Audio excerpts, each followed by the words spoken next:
That morning felt completely normal. And maybe that's exactly what makes this story so disturbing, because no one woke up that day imagining they were about to witness one of the darkest moments in modern history.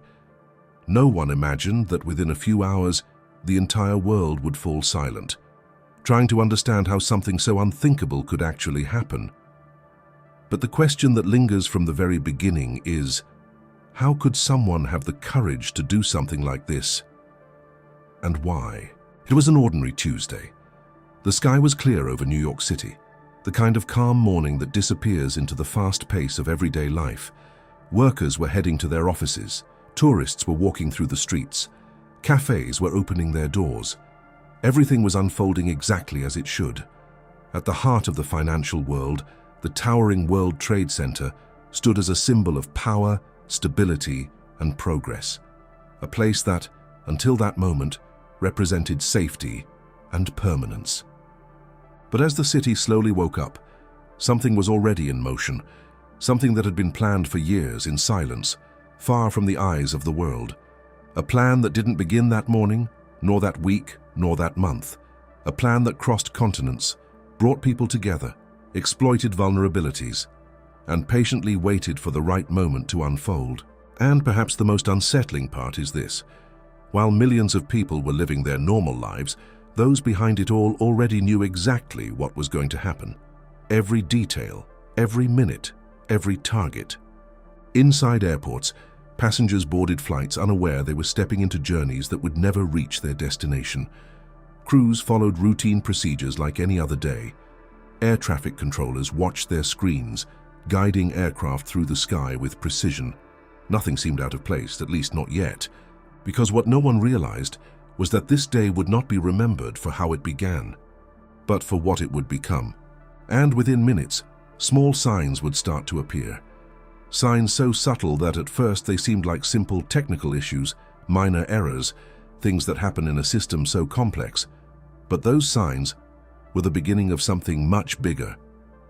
Something that would change the world forever. And when the first real alarm was raised, it would already be too late to turn back, because that quiet morning was about to become a living nightmare. And it would all begin with a simple silence on the radio. At first, it didn't sound like an emergency, just a silence. A brief, almost insignificant pause in communication, the kind of thing that happens dozens of times a day in a system as complex as air traffic control. But this time, that silence carried something different, something no one could yet explain. But that would soon become impossible to ignore. It was approximately 8:14 in the morning when controllers at the Boston Air Route Traffic Control Center noticed something unusual. American Airlines Flight 11, a routine flight that had departed from Boston and was heading to Los Angeles, was no longer responding to instructions. The controller had issued a simple command, a standard request for the aircraft to ascend, but there was no reply, no acknowledgement, just silence. At first, it didn't raise immediate panic. Technical issues happen. Radios fail, pilots get busy. But within seconds, that silence began to stretch longer than it should have. The aircraft was still moving, still visible on radar, but something was off. The plane wasn't behaving as expected. Then came the next sign. The aircraft, which should have been following a precise and predictable route, suddenly began to deviate. Not slightly, not gradually, but in a way that immediately caught attention. It was no longer aligned with the flow of incoming air traffic into Boston. It was moving against it, creating a potential danger in the sky. Now, what had seemed like a minor issue was becoming something else. Controllers quickly began redirecting other aircraft in the area, creating distance, trying to prevent a possible mid-air collision. The situation was no longer routine.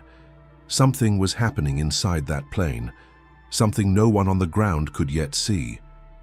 And then, at approximately 8:20 in the morning, the silence was broken, but not in the way anyone expected. A flight attendant named Betty Ong managed to make contact with the airline. Her voice, calm but strained, carried a message that instantly changed everything. This was no longer a communication failure. This was no longer a technical problem. The plane had been hijacked. Inside that aircraft, something had gone terribly wrong. Passengers and crew were no longer in control, and suddenly every second mattered. Back on the ground, confusion began to spread. Information moved slowly, fragmented, incomplete. Controllers, supervisors, and officials were trying to piece together what was happening in real time, without fully understanding the scale of it. And then came a moment that would send chills through the room. At approximately 8:25, a transmission was picked up. A voice not belonging to the pilots. The words were unclear, broken, but unmistakably threatening. It wasn't meant for air traffic control. It was likely intended for the passengers, but it had been broadcast to everyone. In that instant, the uncertainty turned into something far more serious. This was not an isolated incident. This was the beginning of something much bigger, and as the realization slowly began to take shape, one question started to emerge in the minds of those listening, watching, trying to understand. If one plane had been taken, could there be others? What no one knew yet was that this was only the first move, and somewhere else in the sky, the next phase had already begun. By the time the first alarms began to spread through the system, it was already too late for it to remain just one isolated incident. What had started as a strange silence was now unfolding into something far more complex, far more dangerous, and far more coordinated than anyone was prepared to face. At approximately 8:28 in the morning, the situation surrounding Flight 11 escalated even further. Controllers had already lost reliable communication, the aircraft had deviated from its course, and now, the uncertainty was turning into something close to fear. Inside the control room, voices became more urgent, movements more rapid. Something was wrong, and everyone could feel it, even if they couldn't yet fully explain it. The Boston Control Center quickly reached out to higher authorities, contacting the Federal Aviation Administration Command Center in Herndon, Virginia. This was no longer something that could be handled locally. The chain of command was beginning to activate, but not fast enough to match what was unfolding in the sky. At the same time, the aircraft's transponder, a critical system that provides identification and altitude information, was no longer functioning properly. On radar screens, Flight 11 was becoming harder to track. It was still there, but not in the way it should have been. It was as if the plane was slowly disappearing from the system, while still physically present in the air. And that created a terrifying problem, because if you can't clearly see an aircraft, you can't predict it, you can't control it, and you certainly can't stop it. Moments later, the situation escalated again. Officials were now convinced that this was not just a hijacking, but something far more deliberate, something organized. The possibility that this could be part of a larger plan began to surface, quietly at first, almost unspoken, but impossible to ignore. Then came the decision that would mark a turning point. At approximately 8:32 in the morning, the North American Aerospace Defense Command, known as NORAD, was officially notified. For the first time, the military was being brought into the situation. Fighter jets would be prepared. A response was forming. But there was a problem. The information being passed along was incomplete. NORAD was only aware of one hijacked aircraft, only one. And while military jets were being readied for takeoff, no one had yet realized that this was not a single event. There were no warnings about other planes, no alerts about additional threats. The system was reacting, but it was reacting to only a fraction of the reality. And that delay, that gap in understanding, would prove to be critical. Because while attention was focused on Flight 11, somewhere else in the sky, another aircraft was already under control of men who had no intention of landing safely. And in just a few minutes, the world would begin to see what this was really about. Because what was coming next would remove all doubt. This was not an accident. This was not random. This was something planned, and the next move was already in motion. There are moments in history when everything seems normal, right up until the exact second it isn't anymore. And on that morning, that second arrived without warning, without time to react, and without any chance of stopping what was already set in motion. At approximately 8:46 in the morning, the sky over New York City looked like any other. Clear, calm, predictable.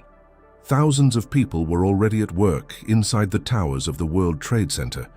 Others walked the streets below, carrying coffee, checking their watches, thinking about meetings, deadlines, ordinary things. No one was looking up until it was too late. American Airlines Flight 11, the same aircraft that had gone silent just minutes before, was now descending rapidly toward Lower Manhattan. There were no warning sirens, no emergency alerts reaching the people inside the buildings. Only the sound, growing louder, faster, impossible to ignore. And then, impact. The aircraft crashed into the North Tower of the World Trade Center at hundreds of miles per hour. The explosion was immediate, violent, and overwhelming. Fire erupted from the upper floors, sending a massive fireball into the sky. Debris rained down across the city, shattering glass, covering streets, turning an ordinary morning into something unimaginable. Inside the tower, chaos. Elevators stopped, lights flickered, smoke filled corridors. People who seconds before were sitting at their desks were now trying to understand what had just happened, but there were no answers. Only confusion, only fear. On the ground, witnesses froze. Some couldn't even process what they had just seen. Others ran. Sirens began to echo through the city as emergency responders rushed toward the scene, not yet knowing the scale of what they were walking into. At first, there was disbelief. Many thought it was a tragic accident, a pilot error, a mechanical failure, something explainable, something that, as horrific as it was, still belonged to the realm of possibility. But there was one problem. The details didn't make sense. A commercial airliner, flying directly into one of the tallest buildings in the world, on a clear morning, with no attempt to avoid impact. Questions began to rise, but answers were nowhere to be found. Meanwhile, inside the South Tower, people were watching the flames from across the sky. Some were told to remain at their desks, others began evacuating. No one had a clear understanding of what was happening, and no one could imagine what was about to happen next. Because while the world was still trying to process the first impact, something else was already approaching. Another aircraft, another target. And within minutes, the illusion that this was an accident would be completely shattered. Because this wasn't over, it had only just begun. For a brief moment, people tried to hold on to the idea that what they had just witnessed was a terrible accident, something rare, something tragic, but isolated. Emergency responders were already mobilizing. News channels had begun broadcasting live, and millions of eyes were now fixed on the burning North Tower. And then, the second plane appeared. At first, it was just a distant shape in the sky, almost insignificant, easy to ignore, if not for the direction it was heading. Some cameras, already focused on the towers, captured it unintentionally. A dark silhouette cutting through the clear morning, moving fast, too fast. At approximately 9:03 in the morning, United Airlines Flight 175 slammed into the South Tower. The impact was even more visible, more undeniable, and more horrifying. A massive explosion burst out from the side of the building, sending flames and debris into the open air. The fireball rolled outward, swallowing floors in seconds. The force of the collision shook the structure, scattering fragments across the city below. And in that exact moment, everything changed. There was no more doubt. This was not an accident. This was an attack. Across the United States, across the world, people watching live broadcasts felt the shift instantly. What had been confusion turned into shock. What had been uncertainty turned into fear. Because now, the reality was impossible to ignore. 2 planes, 2 deliberate impacts, 2 targets hit with precision. This was planned. Inside the towers, the situation became even more desperate. In the South Tower, the impact zone was lower than the first, trapping even more people above the fire. Smoke spread rapidly through stairwells and hallways. Visibility dropped. Communication failed. And with every passing second, options began to disappear. Outside, the streets of New York transformed into a scene no one could have imagined just hours earlier. Sirens echoed endlessly. People ran, covered in ash and dust. Others stood frozen, staring upward, unable to comprehend what they were witnessing. Emergency responders rushed in, while others were trying to get out. And still, the full scale of the situation had not yet been understood. Because while 2 towers burned in the heart of New York City, there were still other planes in the sky, still other targets, still other pieces of a plan that had not yet revealed itself completely. Back in the control centers, The realization was spreading rapidly now. This was coordinated. This was intentional. And worst of all, they didn't know how many aircraft were involved. Every unidentified plane became a potential threat. Every minute, a race against the unknown. And somewhere not far away, another aircraft was already approaching its target. The next impact would strike at the very core of American power. And when it happened, the fear would spread even further, because this attack was far from over. By now, the illusion of control had completely collapsed. What had started as confusion had turned into a full-scale national emergency. 2 towers were burning in New York. The world was watching in disbelief. And deep inside command centers, one terrifying realization was beginning to take hold. They were under attack. But even then, no one knew how far it would go. At approximately 9:37 in the morning, while all eyes were still fixed on Manhattan, another aircraft, American Airlines Flight 77, was descending rapidly toward Washington, D.C. Unlike the chaos unfolding in New York, this movement happened with far less visibility, but no less intention. Inside the Pentagon, the headquarters of the United States Department of Defense, the morning had begun like any other.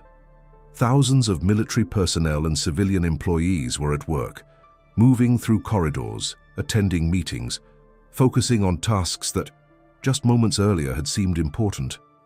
No one inside the building could see what was coming. And then, impact. The aircraft crashed into the western side of the Pentagon with devastating force. The explosion ripped through multiple layers of the structure, sending a wave of fire, smoke, and destruction across the complex.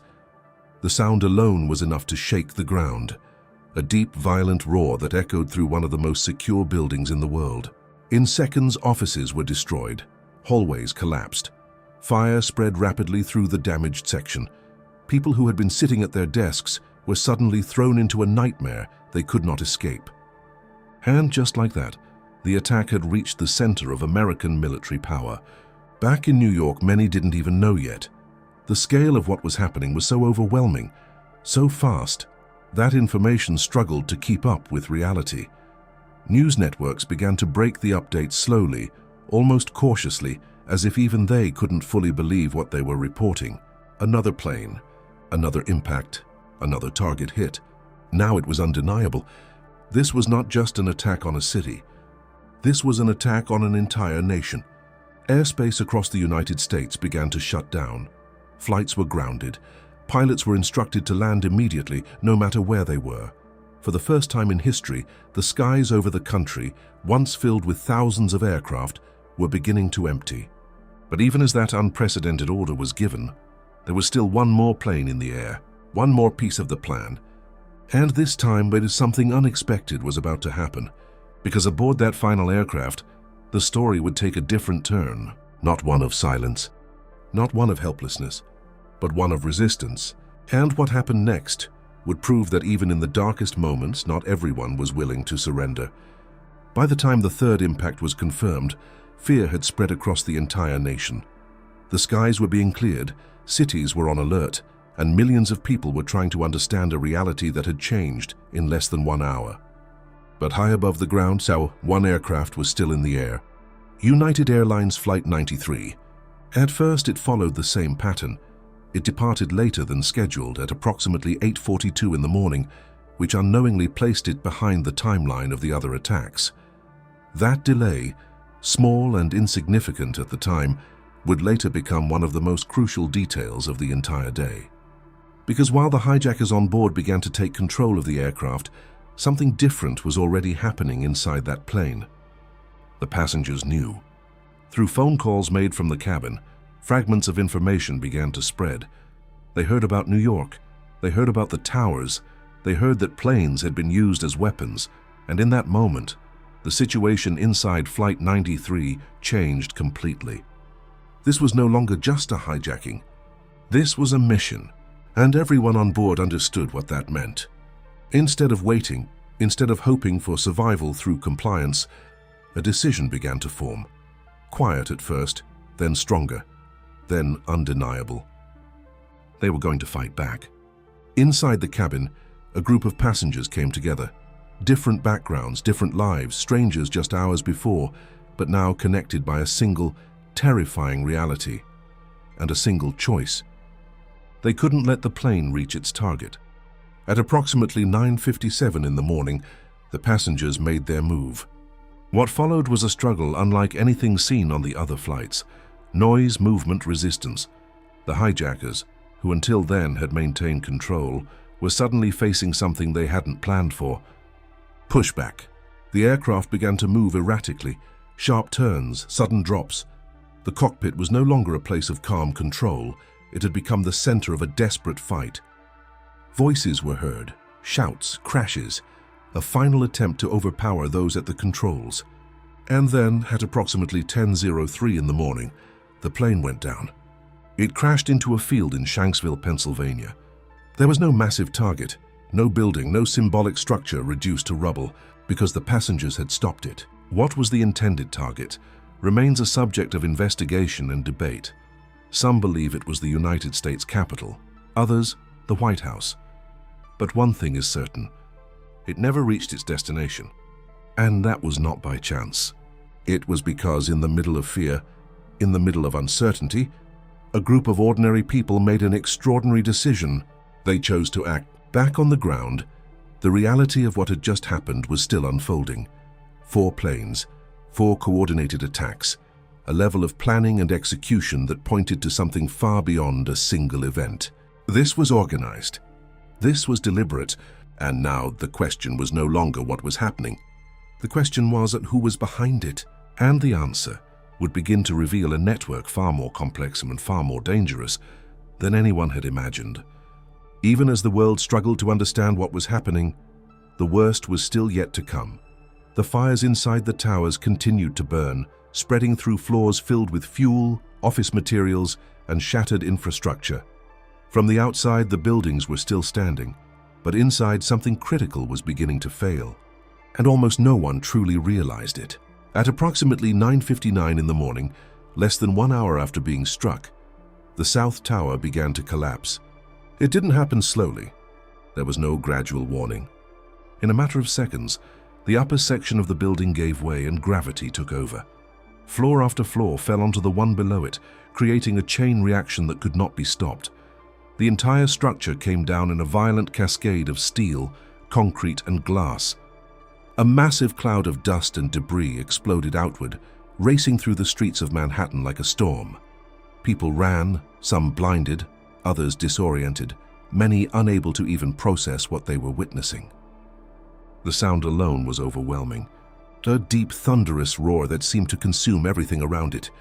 For those watching, it was unthinkable. One of the tallest buildings in the world, gone in seconds. Emergency responders who had rushed toward the towers were now caught in the collapse zone. Firefighters, police officers, paramedics, many of them still inside the building, climbing upward, trying to save lives, when the structure came down around them. And still, the North Tower remained standing. Burning, damaged, unstable, but standing. For a brief moment, there was a fragile hope that maybe it would hold, that maybe somehow it would resist long enough for more people to escape. But inside, the conditions were deteriorating rapidly. The impact had destroyed structural supports. The intense heat from the fires was weakening the remaining steel. Every passing minute brought the building closer to the same fate. Then, at approximately 10:28 in the morning, it happened again. The North Tower collapsed. The second fall was just as devastating, just as final. Another massive wave of destruction tore through the city. More debris, more smoke, more chaos. The skyline of New York instantly, permanently changed. Where 2 towers once stood, there was now only a cloud of ash. Across the world, people watched in silence, some in shock, some in tears, others unable to fully grasp the scale of what had just occurred. It wasn't just the loss of buildings. It was the loss of thousands of lives. It was the realization that something unimaginable had just happened, in real time, in front of the entire world. And as the dust slowly settled over Manhattan, a new phase of the tragedy began. Because now, beyond the destruction, beyond the immediate horror, came the questions. How could this happen? Who could plan something like this? And perhaps the most disturbing question of all, was this preventable? Because buried beneath the chaos, there were signs, warnings, decisions made long before that morning.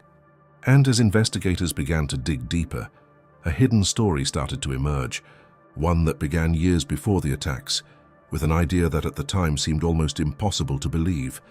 Long before the towers fell, before the planes were hijacked, before that morning became a permanent scar in history, there was an idea so bold, so unthinkable, that at first, even those who heard it didn't fully grasp what it could become. It began in the mid-1990s. At the center of it was a man named Khalid Sheikh Mohammed, a strategist, a planner, someone who didn't just think about attacks, but about impact, psychological impact, global impact. The kind of event that wouldn't just cause destruction, but would force the entire world to stop and watch. In 1996, he presented a proposal to Osama bin Laden. At that time, bin Laden and the organization known as Al-Qaeda were in a period of transition. They had recently returned to Afghanistan after being expelled from Sudan. Their focus was shifting, their ambitions were growing, and most importantly, their target was becoming clear: the United States. At first, the idea wasn't fully formed. It evolved through conversations, through strategy sessions, through careful consideration of what was possible and what would be remembered. By 1998, everything began to change. The attacks on United States embassies in Africa marked a turning point. Around the same time, a formal declaration, a fatwa, was issued, calling for violence against American targets. This was no longer abstract. This was a direction. And behind the scenes, the planning continued. Late that year, intelligence agencies began to pick up fragments, signals that something was being prepared. Reports suggested that Al-Qaeda was considering attacks that could involve the hijacking of aircraft, but those warnings, incomplete and scattered, did not yet reveal the full picture. Because the full picture was far more complex.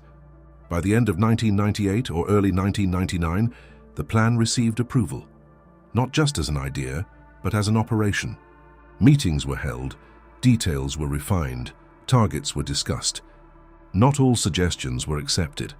Some were rejected for being too ambitious, too difficult to execute within the available time.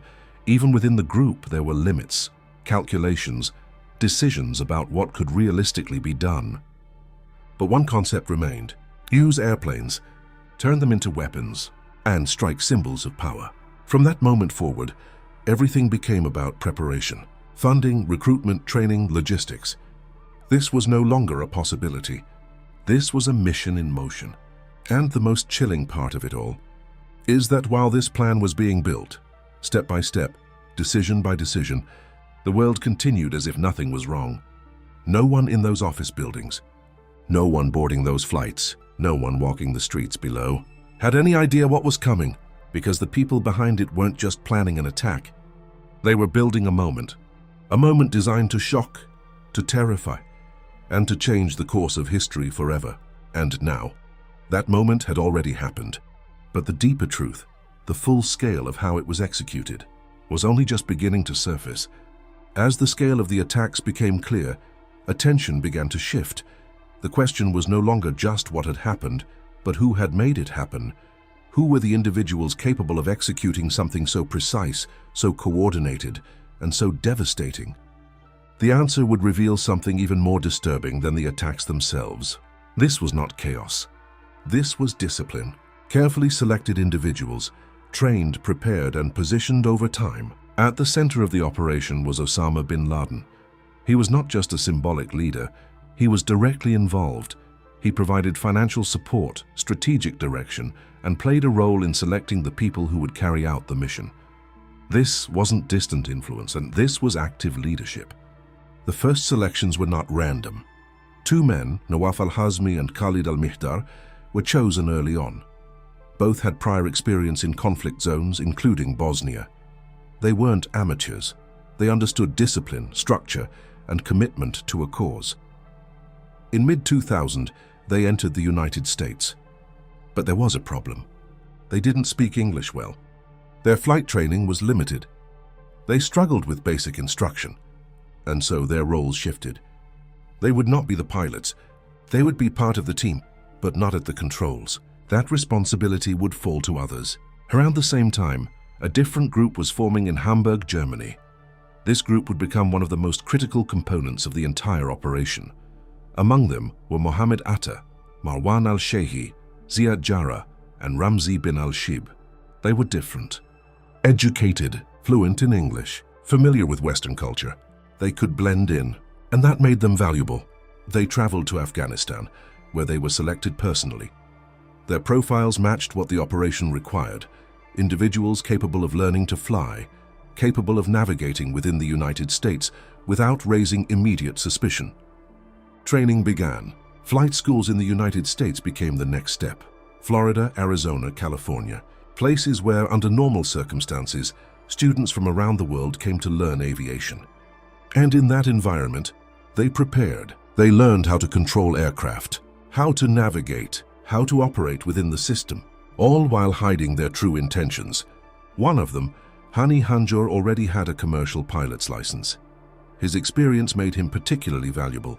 He joined others already in the United States, reinforcing the operational side of the plan. Meanwhile, Ramzi bin al-Shib faced repeated visa denials. He could not enter the United States, but instead of removing him from the operation, his role evolved. He became a coordinator, operating from abroad, maintaining communication between those inside the country and those directing the mission from outside. By the spring of 2001, the final phase had begun. Additional participants arrived. Details were refined. Targets were confirmed. In July of that year, a meeting in Spain brought key figures together to finalize the plan. Timing, execution, coordination, everything was aligned. There was no longer room for uncertainty, no room for delay. This was no longer preparation. This was countdown, and the most unsettling truth of all is that these men had been living in plain sight, attending classes, renting apartments, walking through cities, surrounded by ordinary life, while carrying out an extraordinary plan. No alarms, no warnings strong enough to stop them.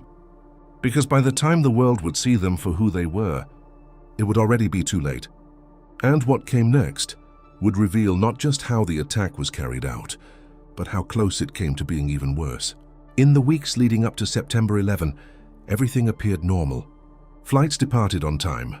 Airports operated as usual. People moved through security checkpoints without fear, without urgency, without the slightest idea that something catastrophic was approaching. There were no visible signs of what was coming, no alarms loud enough to change the course of events.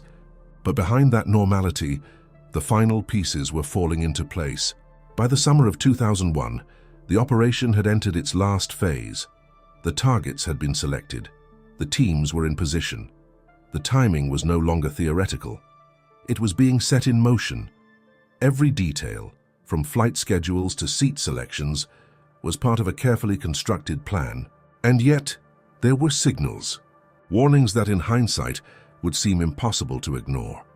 Intelligence agencies had been receiving fragments of information, reports suggesting that Al-Qaeda was planning something significant, conversations intercepted, movements tracked, patterns noticed, but none of it came together in time to reveal the full picture.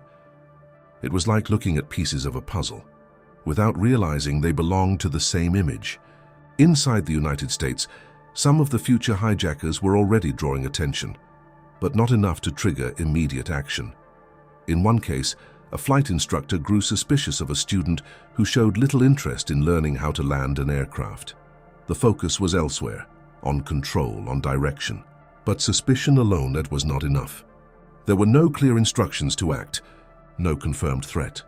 Only fragments, and fragments are easy to dismiss. Meanwhile, coordination continued across borders. Communication between those inside the United States and those outside remained active but discreet. Instructions were passed, timelines confirmed. The urgency was increasing, but still invisible to those not directly involved. Then came the final days. Tickets were purchased. Flights were chosen with precision. Long-distance routes, heavily fueled aircraft, early departures. Everything selected to maximize impact. Even the date carried meaning. A clear morning, high visibility, maximum exposure. Nothing left to chance. On the surface, it looked like routine travel. passengers preparing for business trips, families heading across the country, crew members performing their duties as they had countless times before. But among them were individuals who were not planning to arrive at their destination. They were preparing to change history, and still no one stopped them. Security procedures at the time were not designed for this kind of threat. The idea that commercial airplanes could be used as weapons was not fully understood, not fully anticipated, not fully prevented. And that gap, that failure to imagine the unimaginable, became the opening they needed. Because on the morning of September 11, everything would unfold exactly as planned. 4 flights, 4 targets, a timeline measured not in hours, but in minutes. And once it began, there would be no way to stop it, because the world was about to learn a devastating lesson. Sometimes the greatest threat is the one no one truly believes could happen. As the attacks unfolded, something unprecedented was happening alongside the destruction. The world wasn't just hearing about it. The world was watching it. Live. From the moment the first tower was hit, cameras began to turn toward Lower Manhattan. News crews rushed into position, broadcasting images that at first seemed almost unreal. Smoke pouring from the North Tower, flames spreading across the upper floors. Confusion in the voices of reporters trying to describe something they didn't yet understand. Then the second plane hit, and in that instant, the entire narrative changed. What had been a developing story became a global shock. Millions of people across different countries, different time zones, different cultures were now connected by the same images, the same fire, the same collapsing skyline, the same growing realization that this was not an accident, but a coordinated attack. For the first time in history, an event of this magnitude was unfolding in real time, in front of a global audience. People stopped what they were doing. Offices went silent. Schools turned on televisions. Airports froze. Entire cities paused, as if the world itself was holding its breath. In New York, the chaos on the ground intensified. Emergency responders continued to move toward the towers, even as the danger became more apparent. Civilians ran through streets covered in ash, looking for safety, for answers, for loved ones. And above it all, the towers burned. The images were relentless. People trapped in upper floors signaling for help, smoke rising into a clear blue sky. Sirens echoing through the city without pause. Then came the collapses. First the South Tower, then the North Tower. And with each fall, the disbelief deepened. This wasn't just destruction. This was something the human mind struggled to process. Because buildings like that weren't supposed to fall. Not like that. Not in seconds. Not in front of the entire world. News anchors struggled to find words. Some fell silent mid-sentence. Others repeated the same phrases, trying to make sense of what they were seeing even as it happened. There was no script for this, no precedent. Only reality, unfolding faster than anyone could understand. And as the dust clouds spread through Manhattan, covering streets, cars, people, another realization began to take hold. This moment would never disappear. It had been captured, recorded, watched by millions, then billions, again and again. Every angle, every second, burned into memory. Because this was not just an attack. This was a moment that redefined fear, security, and vulnerability on a global scale.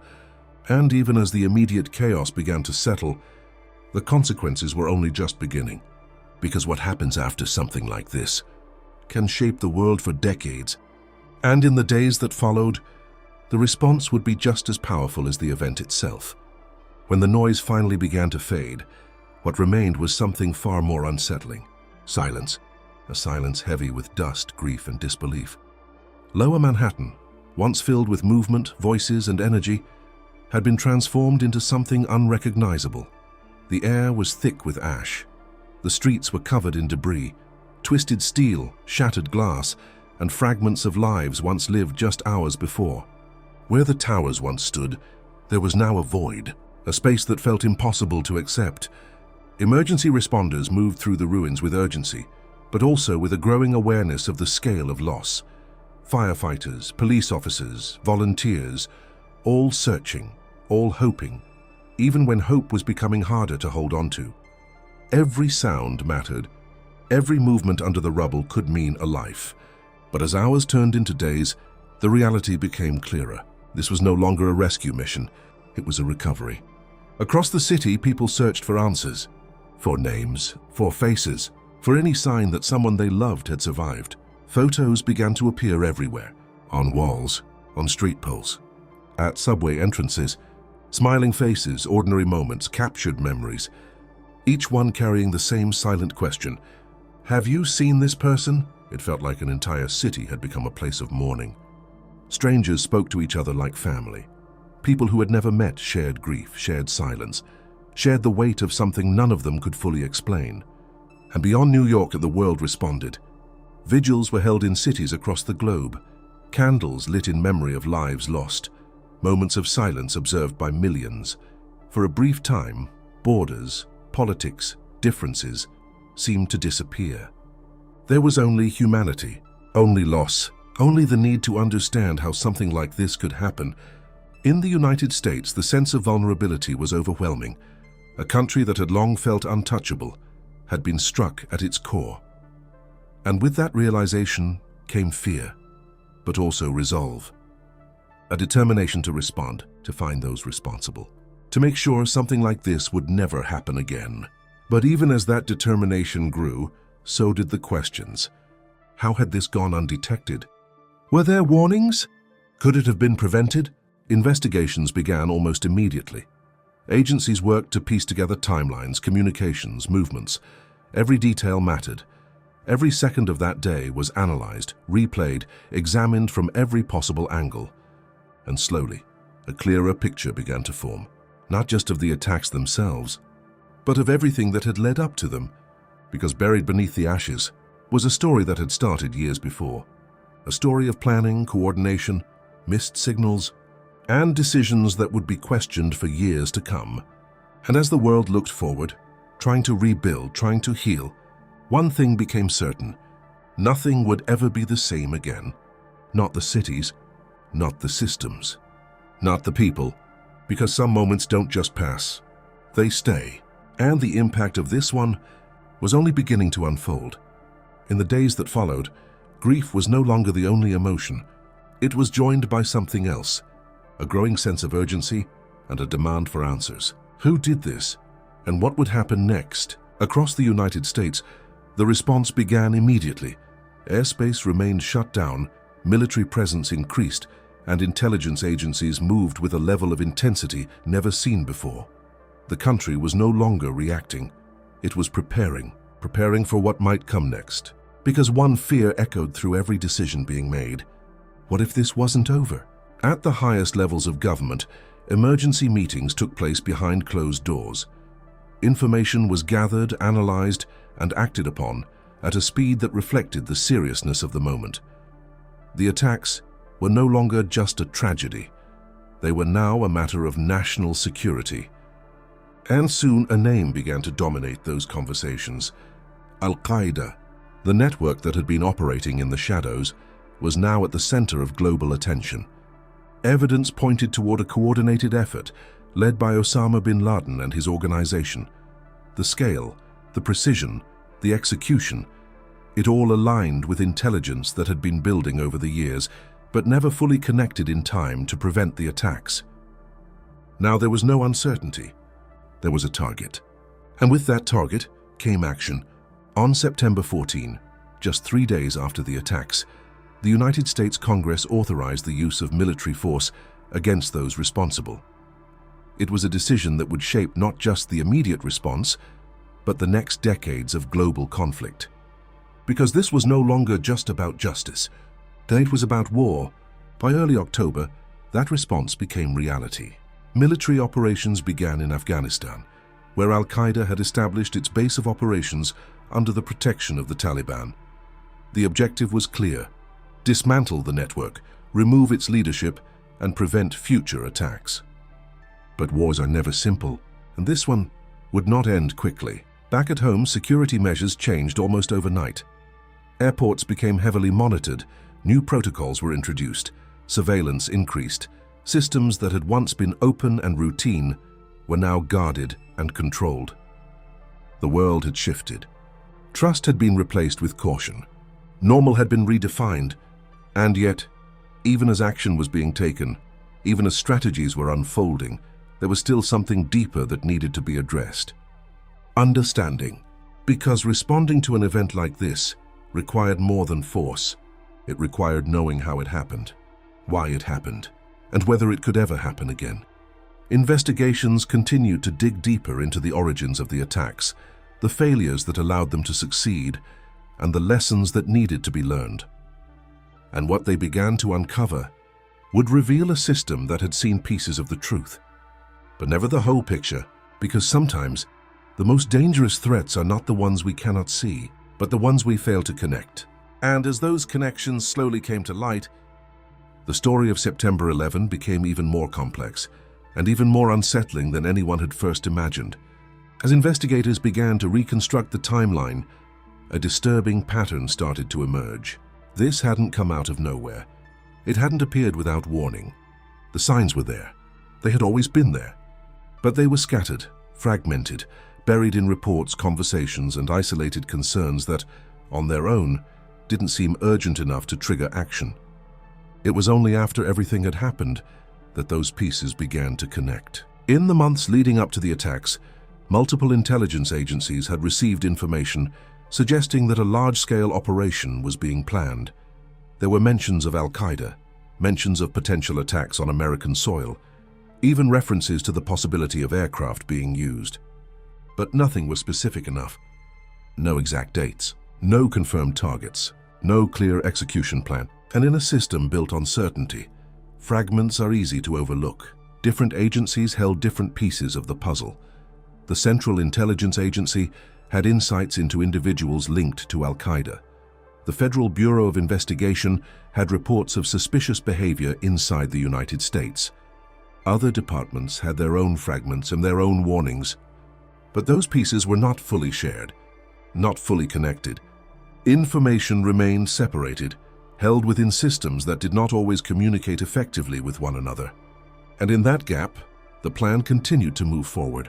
There were moments that, in hindsight, seemed impossible to ignore.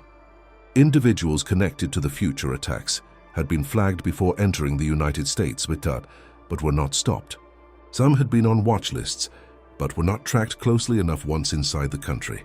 Flight schools had raised concerns about students who showed unusual interests, focusing on controlling aircraft rather than landing them.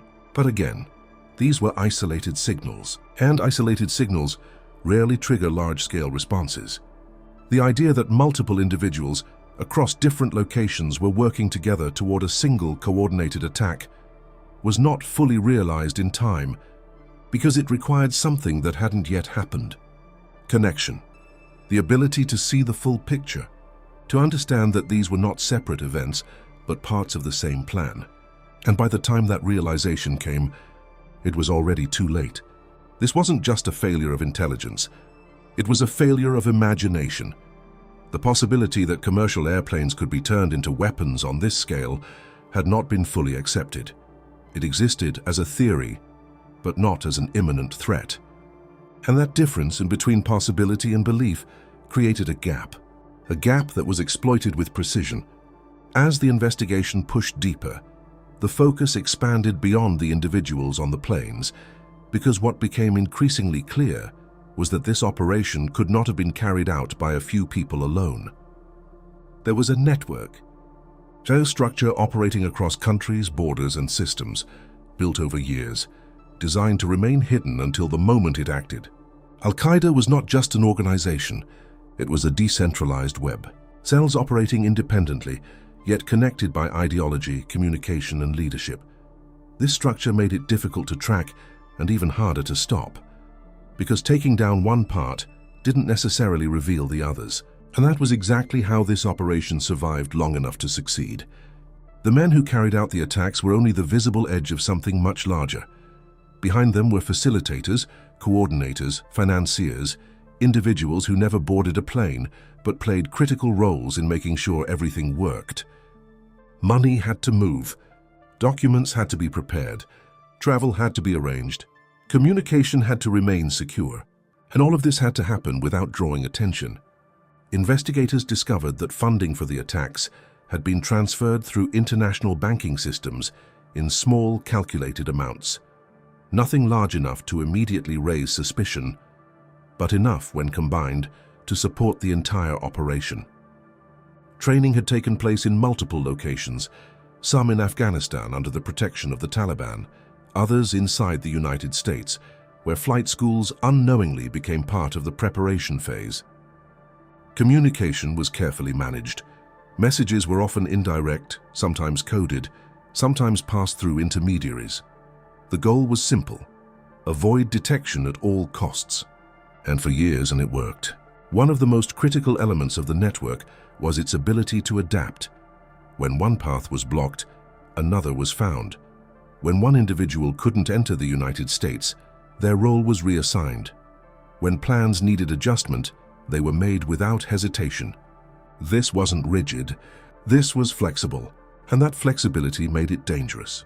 Even after the attacks, uncovering the full extent of the network proved difficult. Arrests were made in different countries. Individuals connected to the conspiracy were identified, detained, and questioned.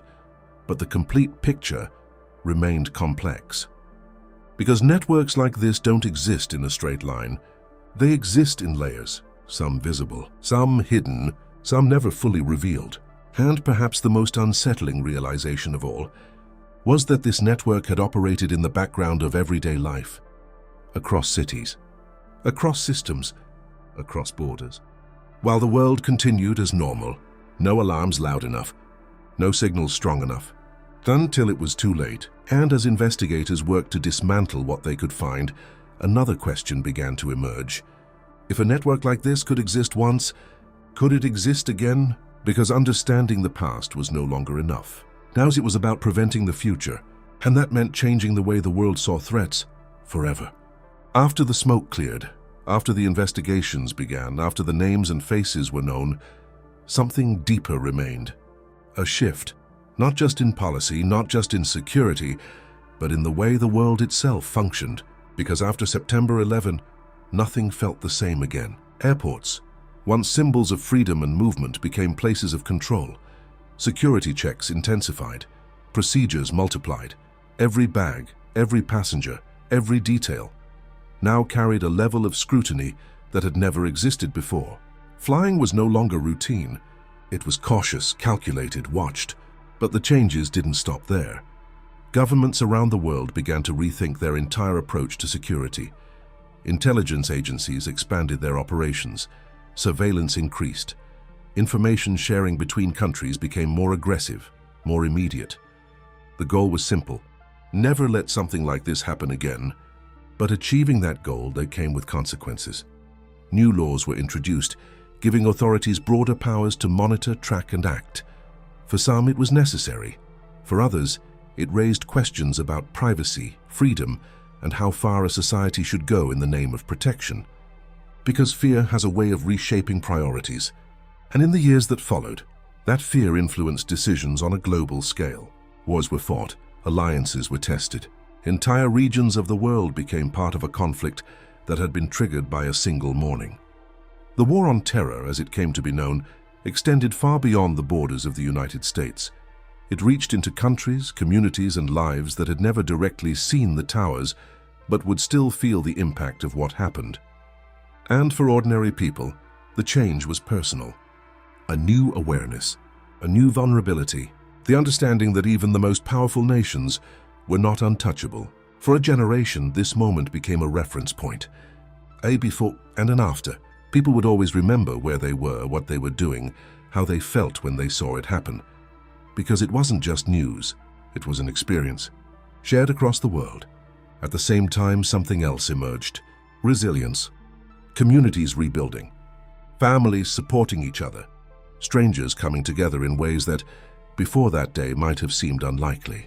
Because even in the face of destruction, there was a refusal to be defined only by fear. And yet, the memory remained, not fading, not disappearing, but becoming part of the world's identity, a constant reminder of what had happened and what could happen again. Because history doesn't just live in the past, it shapes the future. And the legacy of that day was still unfolding. Even years later, even now, And as the world continued to move forward, there was still one thing left to confront. How do you remember something like this without reliving it? How do you honor the past while continuing to live in the present? Because some stories never truly end. As time moved forward, the world faced a question that had no simple answer. How do you remember something so painful without letting it fade? Because forgetting was not an option, but remembering came with weight. In the days immediately after the attacks, the grief was raw, visible everywhere. But as weeks turned into months and months into years, that grief began to transform into something more permanent. Memory. Across New York City, the absence of the towers was impossible to ignore. The skyline had changed, but more than that, there was a space, physical and emotional, that could never truly be filled.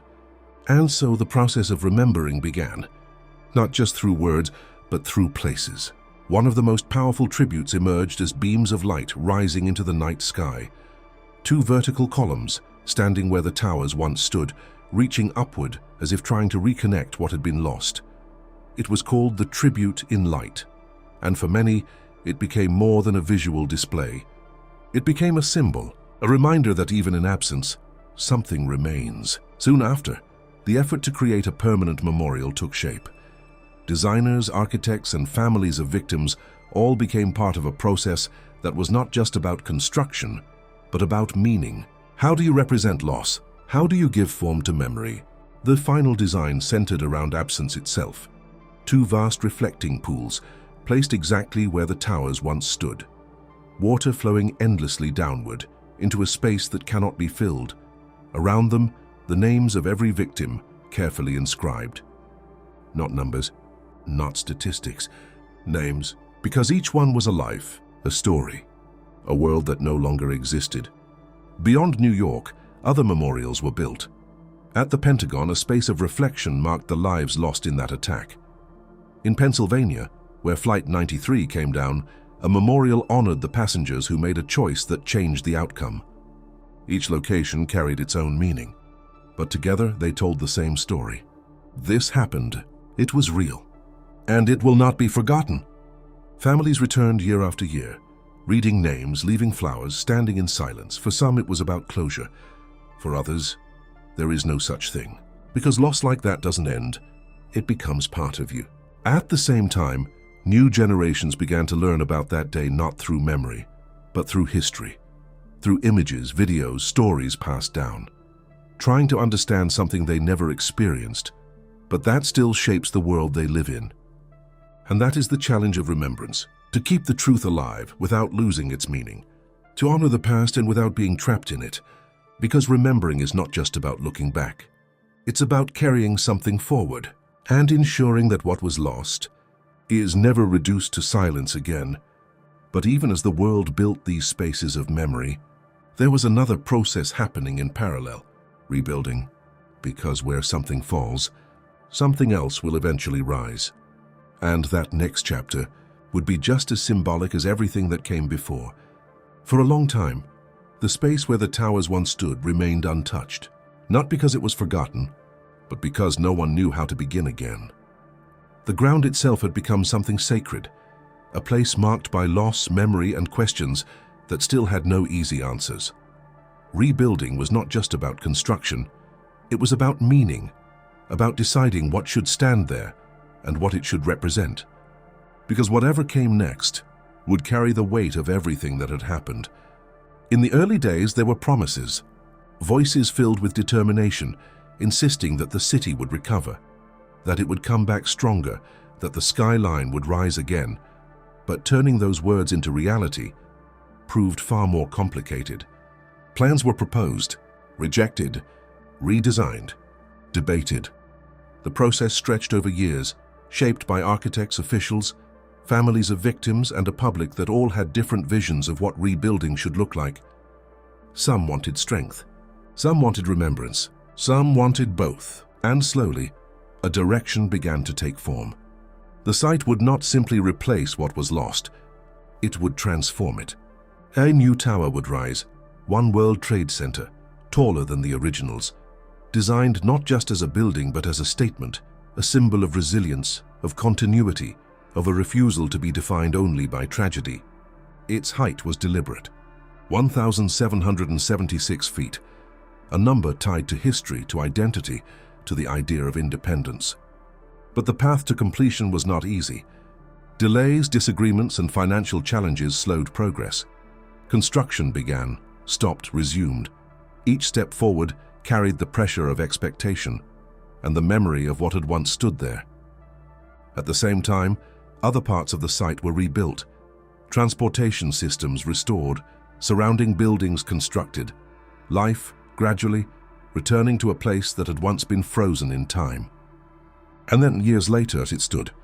Where there had once been emptiness, there was now a new presence. Different, but connected. A skyline rebuilt, but forever changed. For many it became a symbol of strength, proof that even after unimaginable destruction, something can rise again, not as a replacement, but as a continuation. But for others, the feeling was more complex, because no structure, no matter how talkative, can replace what was lost. And maybe that was never the goal. Maybe the goal was something else, to move forward, without forgetting, to rebuild, without erasing, to stand again, while carrying the memory of why it fell. Because resilience is not about returning to what was, it's about becoming something new, while remembering everything that came before. And as the city moved forward, as the world continued to change, one final truth remained. This story was no longer just about a single day. It had become something bigger, something that would live on, far beyond the moment it began. And in the end, there was only one thing left to understand. What does it all mean now? After everything, and the destruction, the loss, the investigations, the wars, the rebuilding, one question still lingers. Not loudly, not urgently, but persistently. What does it all mean now? Because September 11 is no longer just an event. It's a memory carried by millions. A moment that divided time into before and after. For those who lived through it, the images never truly fade. The sound of impact, the collapse, the silence that followed. It exists not just in history, but in personal memory, in emotion, in the way the world is perceived. For those who came after, it exists differently, through screens, through lessons, through stories told by others. And yet the impact is still there, shaping systems, shaping policies, shaping the invisible structures that define everyday life. Security lines at airports, surveillance systems operating quietly in the background, decisions made by governments in the name of prevention. All of it connected in some way to that single day. But beyond systems and structures, there is something deeper, a human question. How do we carry something like this forward? Do we remember it only for the fear it created, or for the resilience that followed? Do we define it by destruction, or by the way people responded to it? Because in the middle of chaos, there were acts of courage, people who ran toward danger, when everyone else was running away, passengers who chose to fight, knowing the cost, strangers who became family in a matter of moments. These stories exist alongside the tragedy, not to replace it, but to complete it. Because history is not just what happens, it's how it's remembered and how it's understood. Years pass, generations change, but some events remain, not because we choose to hold on to them, but because they shape the world we live in. And maybe that is the final truth of September 11. It wasn't just a day that changed history, it became part of it, part of how the world sees itself, part of how it prepares for the future, part of how it understands both its vulnerability and its strength. And so the question is not just what happened. The question is what we do with it, what we choose to remember, what we choose to learn, and what we choose to become because of it. Because some stories don't end, they echo, and this one still does.